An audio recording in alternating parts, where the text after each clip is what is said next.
Ang pagpunta sa Pilipinas ay isang malaking pagkakamali. Ito ang naging konklusyon ng isang mag-asawang Aleman matapos silang magdesisyong lumipat sa Pilipinas galing sa mahabang panahon ng paninirahan sa China. Sa kanilang buhay sa dating bansa, nakaramdam sila ng matinding hirap at pagod sa pag-adjust sa kultura at mga gawi doon. Puno ng halong pag-asa at pangamba, tumapak sila sa lupain ng Pilipinas, umaasang makakahanap sila ng bagong lugar na matatawag na tahanan. Subalit, hindi nagtagal pagkarating nila, namutawi sa kanilang mga bibig ang hindi inaasahang kataga. Ang pagpunta sa Pilipinas ay isang malaking pagkakamali. Ano nga ba ang nangyari sa kanila matapos ang 10 taong pamumuhay sa China at ano ang sumalubong sa kanila sa Pilipinas na nagparamdam sa kanila ng pagkabigo?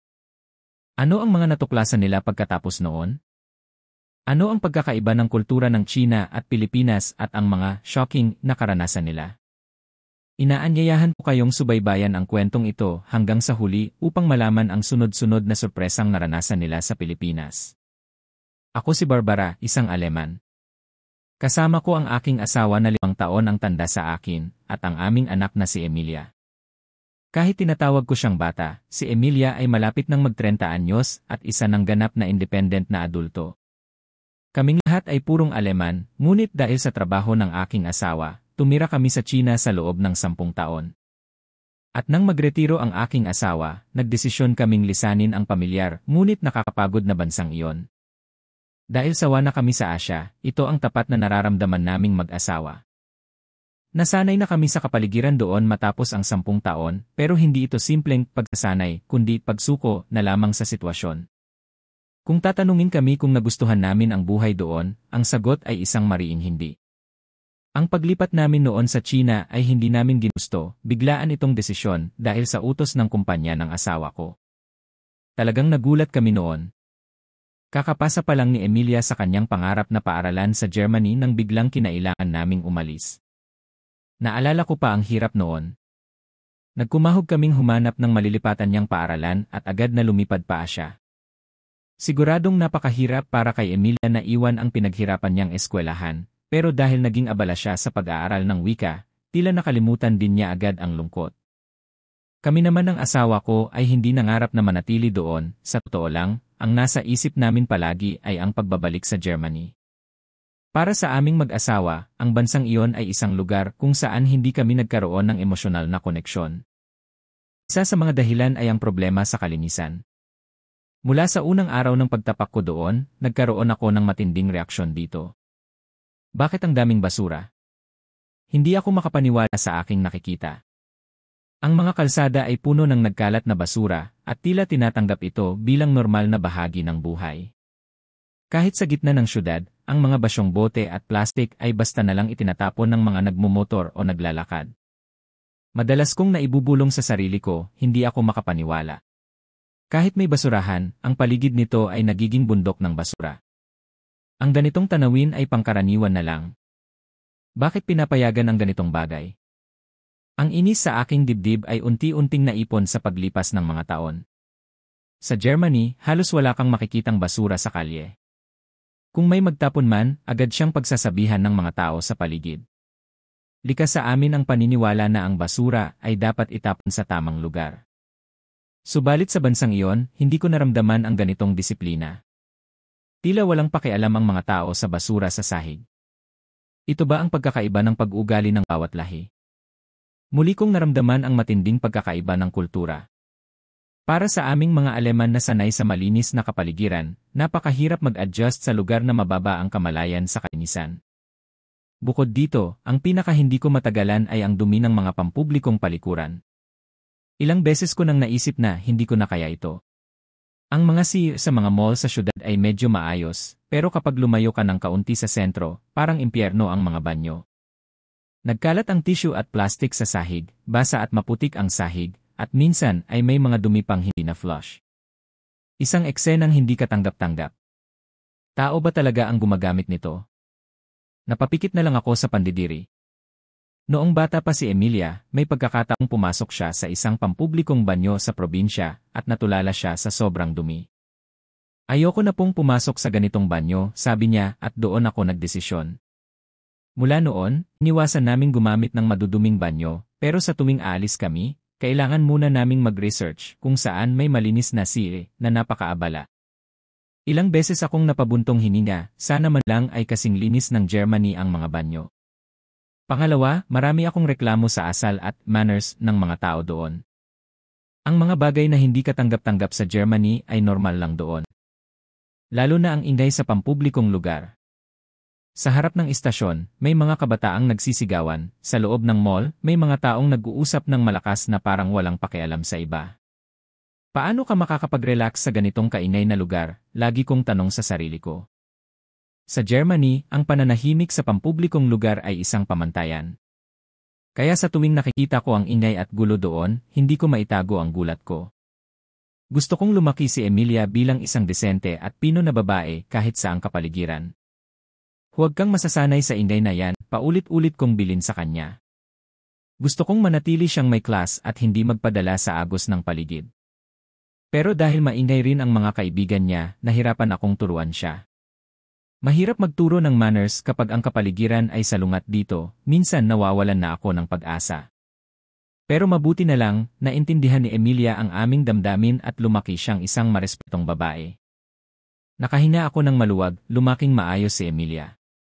Isa pa, ang matindi kong naramdaman doon ay ang ugali ng mga tao na manulak o mangagaw ng pwesto para sa sariling kapakanan.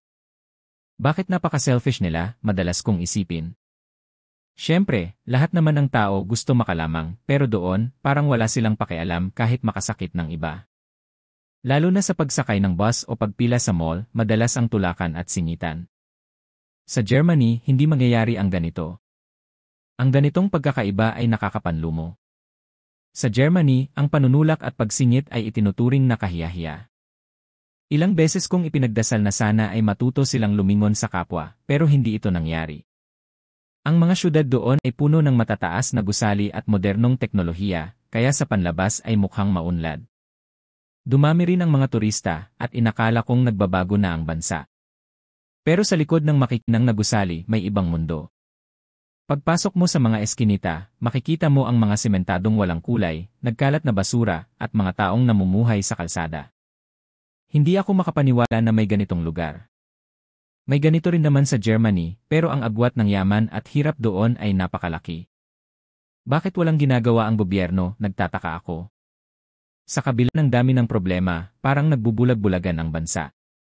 Hindi ko mapigilang maging sarkastiko at sabihin, isang bansa na puro porma lang. Huli sa lahat, ang maintenance ng kalsada at parke ay napakapabaya. Ito ay isa pang culture shock.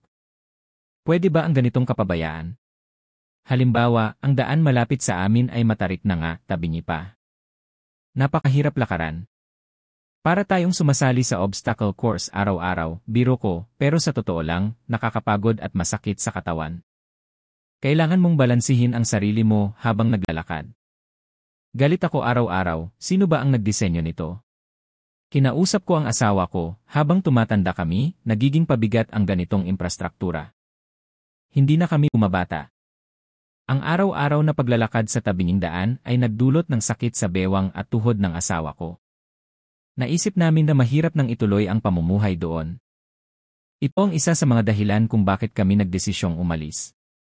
Ilang beses akong bumuntong hininga, kahit sana ayusin man lang ang pagkapantay ng kalsada. Ramdam na ramdam ko ang kakulangan ng malasakit sa kalusugan at kaligtasan ng mga mamamayan. Ganoon ang naging buhay namin doon, puno ng hirap at reklamo. Ang problema sa kalinisan, kawalan ng manners, at sirang infrastruktura ang mga dahilan kung bakit hindi namin minahal ang bansang iyon. Nang magretiro ang asawa ko, sa wakas ay nakapagdesisyon kami, hindi na namin kailangang magtiis. Uwi na kami sa Germany. Subalit, habang nag-empay kami, may nakakagulat na inamin si Emilia. Magpapakasal po ako sa isang Pilipino. Hindi ko na itago ang aking gulat. Ano, napasigaw ako. Hindi ko alam na may karelasyon pala siya. Akala ko ay sasama siya sa amin pabalik sa Germany at doon mag-aasawa. Ang revelasyong iyon ay nagpablangko sa utak namin mag-asawa. Sunod niyang sinabi, gusto ko pong manirahan sa Pilipinas. Gusto niyo bang sumama sa amin ni Mama at Papa? Nataranta kami. Titira tayo sa Pilipinas, nagkatinginan kami ng asawa ko. Sawa na ako sa buhay sa Asya at gustong-gusto ko nang bumalik sa Europa. Ang Pilipinas ay nasa Asya rin at kapitbahay lang ng bansang ayaw namin. Wala kaming inaasahan na malaking pagkakaiba sa kultura. Inisip namin na kalokohan ang manirahan ulit sa Asya, pero hindi ko kayang isipin na magkahiwalay kami ng kaisa-isa kong anak. Dahil sa kagustuhang makasama si Emilia, nanaig ang pagmamahal at nagdesisyon kaming sumama sa Pilipinas. Dahil hindi kami hiyang sa kultura ng naunang bansa, inisip namin na, kahit lumipat tayo, baka pareho lang, kaya't nagdasal na lang kami na, sana, kahit paano ay mas maayos ng kaunti kaysa sa dati. Ganoon lang ang expectation namin. Pero, pagkarating namin sa Pilipinas, sunod-sunod na gulat ang sumalubong sa amin. Una naming naramdaman, bakit ang linis dito? Lalo na nang makarating kami sa lugar na titirhan namin sa Bonifacio Global City, Yesi, at Makati. Ibang-iba ito sa China. Ang laki ng pinagkaiba, bulong ng asawa ko. Sa airport pa lang, malinis na, pero akala ko sa airport lang yon. Gayunpaman, nang sumakay kami ng sasakyan patungo sa syudad at dumaan sa mga modernong distrito, naramdaman ko ang kaibahan. Ang mga kalsada ay malinis. Walang nagkalat na basura. Nasaan ang mga basura, nagtataka kong tanong. Sa mga parke sa IS, may mga basurahan na maayos ang segregation. Pero kahit maliit lang ang basurahan, hindi ito maapaw. Nagtaka ako kung saan napupunta ang basura. Nang obserbahan ko ang mga tao, naintindihan ko. Wala akong nakitang nagtatapon ng basura sa kalsada. Ang mga tao ay disiplinado sa lugar na ito. Nakita ko ang isang ina na binigyan ng candy ang anak at ang balat ay ibinulsa muna niya. Emilia, binubulsa ba nila ang basura nila? Tanong ko. Sagot ni Emilia, opo, mama. Lalo na sa mga lugar na ito, may kultura sila ng disiplina. At sa mga fast food, may tinatawag silang clean as you go o Clego. Sila mismo ang nagliligpit ng pinagkainan nila. Sila ang nagliligpit. Hindi ako makapaniwala. Kahit sa Germany, may mga tagalinis, pero dito, kusa nilang ginagawa. Kung ang lahat ay may ganitong disiplina, talagang mananatiling malinis ang paligid, naisip ko at lubos akong humanga. Nang maglakad-lakad kami, nakita ko na bagaman hindi bawat kanto ay may basurahan, wala ring kalat. Ang linis talaga, paghanga ko sa disiplina ng mga Pilipino sa distritong ito. Dito ko naramdaman na nasa ibang kultura na ako. Siyempre, bago pa lang kami kaya hindi ako agad naniwala, pero inobserbahan ko ang mga tao. Ang pinaka-ikinagulat ko ay ang kilos at manners nila. Sa Emery at mga bus, tulad ng idalawa hindi nagsisigawan ang mga tao. Tahimik silang nakapila. Hindi ako makapaniwala, bulong ko. Sa loob ng tren, tahimik ang lahat, nagsi-cellphone o nakikinig ng music. Bawal kumain at uminom, kaya malinis ang sahig. Tinanong ng asawa ko si Emilia, bawal ba magsalita? Sabi ni Emilia, hindi naman bawal, pero likas sa mga Pilipino ang delikadeza o hiya. Ayaw nilang makaistorbo sa iba. Naisip ko, napakaganda. Ang narinig ko kay Emilia tungkol sa bayanihan at pagiging magalang ng mga Pilipino ay kabaligtaran ng naranasan ko sa China. Doon, sarili lang ang iniisip. Sa Pilipinas, likas ang pagbibigayan. Nakita ko ito nang sumakay kami sa bus. Walang nagtutulakan sa pila. Maayos silang sumasakay. Pagbaba, naririnig ko silang nagsasabi ng isalamat po sa driver. Salamat po. Pati sa driver nagpapasalamat sila. Ang ganitong eksena ay hindi ko nakita sa China at bihirang-bihira rin sa Germany. Napakagandang lugar nito, naiyak ako sa tuwa. Sa loob ng isang araw, paulit-ulit kong nasaksihan ang kabaitan nila. Kailangan kong aminin, ang Pilipinas ay ibang-iba sa bansang pinanggalingan namin. Bakit magkapitbahay lang sa Asya, pero magkaiba ang ugali, tanong ng asawa ko. Parang nasa ibang mundo tayo, sabi ko. At ang kalsada. Sa lugar na tinitirhan namin, ang mga bangketa ay patag at maayos na sementado, tulad sa Yiyay High Street o Ayala Triangle. Bawat hakbang ay magaang. Ang sarap maglakad. Bukod dito, may mga rampa para sa wheelchair at seniors. Pinag-isipan talaga nila ito, hanga ko. Ang mga hagdan sa overpass ay may tamang sukat. Para sa aming may edad na, malaking bagay ito. Hindi na sasakit ang likod ko nito, masayang sabi ng asawa ko. Ang mga lubak at slope na nagpapahirap sa amin noon ay wala rito sa modernong Maynila. Dito ko na-realize na ang buhay ko sa nakaraang 10 taon ay puro pagtitiis. Akala ko nasanay lang ako, pero pagsuko pala yon. Sa Pilipinas, hindi ko kailangang sumuko. Hindi ako makapaniwala na may ganito kagandang lugar na pwede kaming mamuhay ng payapa, sobrang na-touch ako. Ang hindi na kailangang magtiis at mamuhay ng positibo, ito ang tunay na kaligayahan. At ang lalo pang nagpaganda sa buhay namin dito ay ang serbisyo ng mga Pilipino. Nag-check-in kami sa isang hotel para magbakasyon sa probinsya, sa Cebu o Boracay. Ang trato sa amin ng staff ay world class. Pagpasok pa lang, tumakbo agad ang staff. "Good morning ma'am, akin na po ang bag nyo." Kinuha nila ang mabibigat naming gamit ng nakangiti. Ang galing ng pakiramdam. Nang bumulong ako na nauuhaw ako, agad silang nag-alok, "Gusto nyo po ba ng tubig, ma'am?" Naunahan nila ang pangangailangan ko. Sa China, kahit sa mahal na hotel, bihirang makaranas ng ganitong genuine care. Pero sa Pilipinas, kahit saan kami magpunta, restaurant man o hotel, time-treat kami na parang pamilya.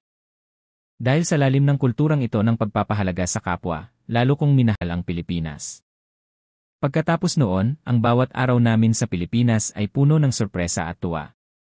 Ibang bansa ito sa kinalakihan naming Germany, pero kami ng asawa ko ay punong-puno ng pag-asa. Sigurado kaming magiging masaya ang buhay namin dito. Kaya naman, sa aspeto na binalak naming umuwi sa Germany pero hindi na kami makakaalis dahil na in love na kami sa Pilipinas, masasabi kong ang pagpunta sa Pilipinas ay isang malaking pagkakamali. Isang magandang pagkakamali. Buti na lang at pinili ni Emilia ang lugar na ito. Natural lang na makaramdam ng kaibahan sa kultura kapag lumipat ka. Sa una, maninibago ka. Pero kung ang kapaligiran ay nakakasama sa kalusugan at mentalidad mo, gaya ng dati naming tirahan, mahirap magtagal. Tulad ng naranasan namin, kapag naramdaman mong hindi ka na healthy sa isang lugar, senyales yon na dapat ka nang umalis. Napagtanto ko na ang mga bansang gustong humikayat ng mga dayuhan o retirees ay dapat maghanda ng maayos na infrastruktura. Gaya ng mga manhole cover sa kalsada. Sa Pilipinas, sa mga maayos na lungsod, pantay ang manhole sa kalsada. Hindi ka matatapilo. Sa China noon, may mga manhole na nakausli o lubog, at may mga butas na walang takip. Nakakatakot maglakad. Dito sa Pilipinas, sa mga modernong lugar na tinitirhan namin, panatag ang loob ko maglakad. Ito ang ibig sabihin ng pagpapahalaga sa kalusugan ng mamamayan. Gayon din sa mga hagdan. Sa China, iba-iba ang taas ng bawat baitang, nakakadapa. Sa Pilipinas, sa mga malls at public areas, standard ang sukat, kaya ligtas ang mga senior citizen na tulad namin. Ang kapabayaan sa infrastruktura ay malaking problema. At higit sa lahat, kahit maunlad ang syudad, dapat may puso. Sa Pilipinas, kahit sa gitna ng modernisasyon, nandoon ang puso ng mga tao. Ang mga Pilipino ay hindi lang nakatutok sa ganda ng gusali, kundi sa kapakanan ng kapwa. Kaya naman, ang pagkakamali naming pagpunta dito ay naging pinakamagandang desisyon ng aming buhay. Para sa aming mga Aleman, ang Pilipinas ay isang paraiso ng kabaitan at disiplina sa tamang lugar na hindi namin inakala. Ano sa palagay nyo? Maraming bansa ang dapat tumulad sa Pilipinas na hindi lang nakatutok sa forma, kundi sa pakiramdam ng mga tao. Para sa aming pamilya, ang Pilipinas ay isang second home na ipagmamalaki namin. Sana ay pangalagaan ng mga Pilipino ang gandang ito at ipasa sa susunod na henerasyon. Kayo, ano ang masasabi nyo? Ay comment nyo sa ibaba. Salamat sa panonood at hanggang sa muli.